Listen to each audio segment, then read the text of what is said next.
Assalamualaikum warahmatullahi wabarakatuh. Saya Jihan Lutfi Nabila, NIM 0310221003 dari kelas Tadris Biologi 1 Universitas Islam Negeri Sumatera Utara. Nah, baiklah, di sini saya akan menjelaskan apa itu unsur hara dan klasifikasi unsur hara. Nah, unsur hara merupakan komponen penting dalam pertumbuhan tanaman. Unsur hara banyak tersedia di dalam tanah, sehingga tumbuhan bisa memanfaatkannya untuk kebutuhan metabolismenya. Nah, apa sih faktor yang menunjang tanaman untuk tumbuh dan berproduksi secara optimal? Salah satu faktornya yaitu ketersediaan unsur hara dalam jumlah yang cukup. Nah, jika tanah tidak dapat menyediakan unsur hara yang cukup, maka pemberian pupuk harus diberlakukan pada tanaman tersebut untuk memenuhi kekurangan unsur hara tersebut. Nah, dalam memberikan unsur hara pada tanaman, tentunya sangat penting dijaga keseimbangan dan pengaturan kadar pemberian unsur hara tersebut. Sebab, jika kelebihan dalam pemberiannya akan tidak baik dampaknya. Demikian pula halnya, jika kurang dari takaran semestinya, maka juga akan berdampak pada pertumbuhan tanaman tersebut. Dengan menggunakan unsur hara, tanaman dapat memenuhi siklus hidupnya. Fungsi hara tanaman tidak dapat digantikan oleh unsur lain, dan apabila hara tersebut tidak dapat memenuhi, maka kegiatan metabolisme akan terganggu atau berhenti sama sekali. Nah, di samping itu, umumnya tanaman yang kekurangan atau ketiadaan suatu unsur hara akan menampakkan gejala pada suatu organ yang biasanya itu terdapat pada daun. Nah, di ujung daun itu biasanya berwarna kuning kecoklatan, atau sama dengan disebut gejala kekahatan. Nah, setiap tanaman memerlukan paling sedikit 16 unsur. Dari ke-16 unsur tersebut, 3 unsur terdapat pada udara, yaitu karbon, hidrogen, dan oksigen. Nah, 13 unsur lagi yaitu berada di dalam tanah, di mana unsur tersebut adalah nitrogen, fosfor, kalium, kalsium, magnesium, sulfur atau belerang, klor, ferum atau besi, mangan, tembaga, zinc, boron, dan molibdenum. Nah, klasifikasi unsur hara berdasarkan jumlah kebutuhan tanaman itu terbagi menjadi 2, di mana yang pertama adalah makroelemen. Makroelemen adalah jumlah unsur yang dibutuhkan biasanya relatif banyak, yang terdiri dari karbon, hidrogen, oksigen, nitrogen, fosfor, kalium, sulfur, kalsium, dan magnesium. Dan hara mikro yaitu biasanya dibutuhkan dalam relatif yang sedikit. Nah, itu terdiri dari 7 unsur yaitu seperti ferum, boron, mangan, zinc, tembaga, molibdenum, dan klor. Baiklah, segitu saja penjelasan dari saya. Kemudian akan dilanjutkan oleh teman saya. Nama saya Fitri Febrianti Ginting, NIM 0310221005 dari kelas Tadris Biologi 1. Di sini saya akan menjelaskan melanjutkan materi dari Jihan, yaitu tentang fungsi unsur hara. Yang pertama yaitu nitrogen. Nitrogen adalah unsur hara penting bagi tanaman karena memiliki beberapa fungsi utama, yaitu yang pertama dalam pembentukan protein. Nitrogen diperlukan untuk sintesis protein dalam tanaman. Protein merupakan komponen utama dalam struktur sel, enzim, hormon, dan pigmen. Tanaman membutuhkan protein untuk pertumbuhan dan perkembangan yang optimal. Dan yang kedua, dalam pembentukan klorofil. Nitrogen juga diperlukan untuk pembentukan klorofil, pigmen hijau yang penting untuk proses fotosintesis. Fotosintesis adalah proses di mana tanaman menggunakan energi cahaya matahari untuk mengubah karbon dioksida atau CO2 dan air menjadi glukosa dan oksigen. Yang kedua itu ada fosfor. Fosfor adalah unsur hara penting bagi tanaman dengan beberapa fungsi utama. Yang pertama yaitu fotosintesis. Fosfor merupakan komponen penting dalam molekul adenosin trifosfat atau ATP dan fosfolipid yang diperlukan untuk fotosintesis. ATP adalah sumber utama energi dalam sel tanaman, sedangkan fosfolipid merupakan komponen utama dalam membran sel. Yang kedua yaitu dalam pertumbuhan akar. Fosfor membantu dalam pertumbuhan dan perkembangan akar tanaman. Akar yang sehat dan kuat dapat menyerap air dan unsur hara lainnya dengan lebih efisien. Yang ketiga ada kalium. Kalium adalah salah satu unsur hara penting bagi tanaman dengan beberapa fungsi utama, yaitu yang pertama ada regulasi tekanan osmosis. Kalium membantu dalam regulasi tekanan osmosis dalam sel tanaman. Ini memungkinkan tanaman untuk menyerap air dengan lebih efisien, sehingga tanaman dapat bertahan dari kekeringan dan stres kelembapan. Yang kedua itu dalam pertumbuhan dan pengembangan. Kalium berperan dalam aktivasi enzim yang mengatur pertumbuhan dan perkembangan tanaman. Ini termasuk pembelahan sel, pembentukan bunga, buah, dan biji. Yang keempat yaitu magnesium. Magnesium adalah unsur hara yang sangat penting bagi tanaman dengan beberapa fungsi utama. Yang pertama, konstituen klorofil. Magnesium merupakan bagian integral dari molekul klorofil, pigmen hijau yang esensial untuk fotosintesis. Yang kedua yaitu dalam aktivasi enzim. Magnesium diperlukan untuk aktivasi berbagai enzim dalam tanaman. Enzim-enzim ini berperan dalam berbagai proses metabolik seperti pembelahan sel, pembentukan protein, dan sintesis asam nukleat. Selanjutnya yang kelima yaitu kalsium. Kalsium adalah unsur hara penting bagi tanaman dengan beberapa fungsi utama. Yang pertama, struktur sel dan dinding sel. Kalsium merupakan komponen utama dari dinding sel tanaman. Dinding sel yang kuat dan sehat membantu tanaman dalam pertahanan terhadap patogen atau penyakit, tekanan turgor atau tekanan dalam sel, serta memberikan dukungan struktural. Dan yang kedua yaitu dalam pertumbuhan dan pembelahan sel. Kalsium berperan dalam pertumbuhan dan pembelahan sel. Tanaman membutuhkan kalsium untuk mempromosikan pertumbuhan akar, tunas, daun, serta bagian tanaman lainnya. Dan yang keenam itu ada sulfur. Sulfur adalah unsur hara penting bagi tanaman dengan beberapa fungsi utama. Yang pertama, pembentukan asam amino. Sulfur ini merupakan komponen penting dari asam amino yang merupakan blok bangunan protein dalam tanaman. Protein merupakan komponen utama dalam struktur sel, enzim, hormon, dan pigmen dalam tanaman. Dan yang kedua itu dalam sintesis protein.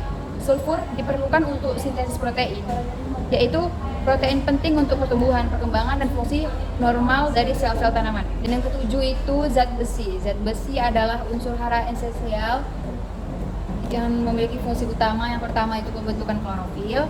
Zat besi merupakan komponen penting dari molekul klorofil, pigmen hijau yang diperlukan untuk fotosintesis. Dan yang kedua itu dalam transfer elektron. Zat besi berperan dalam transfer elektron dalam proses fotosintesis dan respirasi seluler. Ini membantu dalam produksi energi yang dibutuhkan untuk pertumbuhan dan metabolisme tanaman. Mangan atau bisa disebut dengan Mn adalah unsur hara penting bagi tanaman yang memiliki fungsi-fungsi utama. Salah satunya yaitu yang pertama aktivasi enzim. Mangan berperan sebagai kofaktor untuk aktivasi enzim-enzim dalam tanaman. Enzim-enzim ini penting untuk berbagai proses metabolik seperti fotosintesis, respirasi, dan metabolisme nitrogen. Yang kedua itu fotosintesis. Mangan diperlukan dalam fotosintesis sebagai bagian dari enzim yang terlibat reproduksi oksigen dari air. Yang kesembilan yaitu ada boron atau disingkat dengan B, adalah unsur hara mikro yang penting bagi tanaman dengan beberapa fungsi utama. Yang pertama yaitu pembentukan dinding sel. Boron membantu dalam pembentukan dinding sel tanaman dengan mempengaruhi sintesis polisakarida, terutama pektin. Pektin adalah komponen utama di dinding sel yang memberikan struktur dan kekuatan pada sel. Yang kedua itu dalam pembelahan sel. Boron diperlukan untuk pertumbuhan pembelahan sel yang normal. Nah, tanaman ini memerlukan boron untuk pembentukan jaringan baru, termasuk pertumbuhan akar dan ujung tunas. Yang ke-10 itu tembaga atau Cu adalah unsur hara mikro yang penting bagi tanaman dengan beberapa fungsi utama. Yang pertama itu pembentukan klorofil. Tembaga diperlukan untuk pembentukan klorofil, pigmen hijau yang penting untuk proses fotosintesis. Tanaman membutuhkan tembaga untuk menghasilkan klorofil yang kemudian memungkinkan mereka menangkap energi matahari dan mengubahnya menjadi energi kimia. Dan yang kedua itu dalam aktivasi enzim. Tembaga berperan sebagai kofaktor untuk aktivasi berbagai enzim dalam tanaman. Nah, enzim-enzim ini penting untuk berbagai proses metabolik seperti metabolisme karbohidrat, pembentukan protein, dan respirasi. Yang ke-11 itu molybdenum atau yang disingkat dengan Mu adalah unsur hara mikro yang penting bagi tanaman dengan fungsi utama. Yang pertama itu nitrogen metabolisme. Molybdenum berperan penting dalam metabolisme nitrogen dalam tanaman. Ini terutama terkait dengan konversi nitrat menjadi amonium dan pembentukan enzim nitrogenase dalam bakteri tanah dan leguminosae.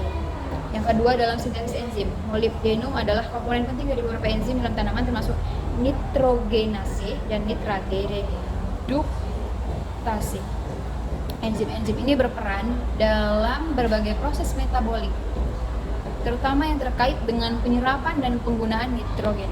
Yang ke-12 itu ada seng atau bisa disingkat dengan Zn, adalah unsur mahara mikro yang penting bagi tanaman dengan fungsi utama sintesis protein. Seng berperan dalam sintesis protein dalam tanaman. Protein adalah komponen utama dari struktur sel, enzim, dan hormon dalam tanaman. Yang kedua yaitu dalam aplikasi enzim. Yang merupakan faktor untuk banyak enzim dalam tanaman yang diperlukan untuk berbagai proses metabolik. Ini termasuk enzim-enzim yang terlibat dalam metabolisme karbohidrat, metabolisme lipid, dan pembentukan klorofil. Yang ke-13 yaitu sebenarnya ada klor atau Cl. Sebenarnya klor ini dia bukan unsur hara yang penting bagi tanaman dalam konteks nutrisi esensial seperti nitrogen, fosfor, kalium, dan lainnya. Klor ini salah satu unsur hara diperlukan dalam jumlah kecil oleh tanaman, tetapi bukan termasuk dalam kategori unsur hara esensial. Namun, klor memiliki beberapa fungsi penting bagi tanaman. Yang pertama yaitu pengaturan osmosis dengan tekanan sel, membantu dalam menjaga keseimbangan air dalam sel tanaman, mengatur tekanan osmotik di dalam sel tanaman yang penting untuk penyerapan air dan nutrisi. Yang kedua itu transpirasi dan regulasi, terlibat dalam proses transpirasi di mana tanaman melepaskan uap air melalui stomata pada daun. Regulasi transpirasi dan pemburuan serta penutupan stomata membantu dalam penyerapan air dan pertukaran gas. Sekian materi dari saya tentang fungsi unsur hara dan akan dilanjutkan oleh teman saya. Saya Sarah Fitri akan melanjutkan materi tentang fase terang dan fase gelap. Yang pertama ada fase terang atau light reaction. Yang pertama ada penyerapan cahaya. Proses dimulai ketika pigmen fotosintetik seperti klorofil menyerap energi cahaya matahari. Pigmen-pigmen ini terletak di dalam membran tilakoid yang membentuk tilakoid dalam kloroplas. Yang kedua ada pembentukan ATP dan NADPH. Energinya digunakan untuk menghasilkan ATP, molekul-molekul pembawa energi yang diperlukan dalam fase gelap. Proses ini melibatkan serangkaian reaksi redoks dan perubahan struktural dalam molekul air. Yang ketiga ada lokasi dan struktur. Fase terang terjadi di membran tilakoid dalam kloroplas, di mana pigmen-pigmen fotosintetik tertanam dalam struktur membran ini. Kompleks protein seperti fotosintesis 1 dan fotosistem 2 berperan dalam menangkap energi cahaya dan mengarahkannya ke reaksi kimia yang tepat. Yang keempat ada produk dan hasil akhir. Oksigen dilepaskan sebagai produk sampingan dari pemecahan molekul air. ATP dan NADPH dihasilkan sebagai molekul pembawa energi yang akan digunakan dalam fase gelap, fotosintesis. Adapun yang kedua fase gelap atau Calvin cycle. Yang pertama ada fiksasi karbon. CO2 dari udara diubah menjadi senyawa organik, terutama fosfoglyceraldehida atau PGA dalam proses yang dikatalisis oleh enzim Rubisco. Reduksi dan pembentukan glukosa. Senyawa organis PGA diubah menjadi senyawa-senyawa yang lebih kompleks, terutama glukosa, melalui serangkaian reaksi redoks yang membutuhkan energi dari ATP dan NADPH. Yang ketiga itu ada regeneralisasi RUBP. Senyawa-senyawa yang dihasilkan dalam Calvin cycle ini seperti RUBP diubah kembali menjadi RUBP melalui serangkaian reaksi tambahan. Dan yang keempat, lokasi dan pengaturan. Fase gelap terjadi di stroma kloroplas, di mana reaksi-reaksi ini terkoordinasi oleh sejumlah enzim yang berlokasi di dalam matriks stroma. Yang kelima ada produk akhir. Produk akhir dari fase gelap adalah glukosa dan senyawa organik lainnya yang digunakan sebagai sumber energi dan bahan bangunan bagi tanaman dan organisme lain yang bergantung pada fotosintesis. Saya Cinta Salsabila Putri Harahap dengan NIM 0310223075 yang akan menjelaskan tentang reaksi fotosintesis. Reaksi fotosintesis adalah proses di mana tumbuhan alga dan beberapa bakteri menggunakan energi cahaya untuk mengubah air dan karbon dioksida menjadi glukosa dan oksigen. Proses ini terjadi dari dua tahapan utama. Yang pertama yaitu tahap terang dan yang kedua yaitu tahap gelap. Kita bahas tahap terang terlebih dahulu, yang mana terjadi di tilakoid kloroplas. Prosesnya yaitu penangkapan energi cahaya oleh pigmen klorofil. Reaksi terang secara keseluruhan berjumlah 2H2O ditambah 2NADP ditambah 3ADP ditambah 3PI ditambah energi cahaya akan menghasilkan O2 ditambah 2NADPH ditambah 3ATP ditambah 3H2O. Tahap-tahap dalam reaksi terang itu juga terbagi menjadi dua. Yang pertama yaitu fotofosforilasi non-siklik. yang mana reaksinya adalah 2H2O ditambah 2NADP ditambah 3ADP ditambah 3PI ditambah energi cahaya akan menghasilkan O2 ditambah 2NADPH ditambah 3ATP. Proses yang kedua yaitu fotofosforilasi siklik dengan reaksi 2H2O ditambah 3ADP ditambah 3PI ditambah energi cahaya akan menghasilkan O2 ditambah 3ATP ditambah 2H2O. Selanjutnya yaitu tahap gelap atau yang disebut dengan siklus Kelvin yang terjadi di stroma kloroplas. Yang pertama yaitu fiksasi karbon dengan reaksi CO2 ditambah RuBP atau ribulosa bisfosfat akan menghasilkan 2,3-PGA atau 3-fosfogliserat. Selanjutnya reduksi 3-PGA dengan reaksi 3-PGA ditambah 2NADPH ditambah 2ATP akan menghasilkan G3P atau gliseraldehida 3-fosfat ditambah 2NADP ditambah 2ADP ditambah 2PI. Selanjutnya yaitu regenerasi RuBP dengan reaksi 5G3P akan menghasilkan 3RuBP ditambah 1G3P.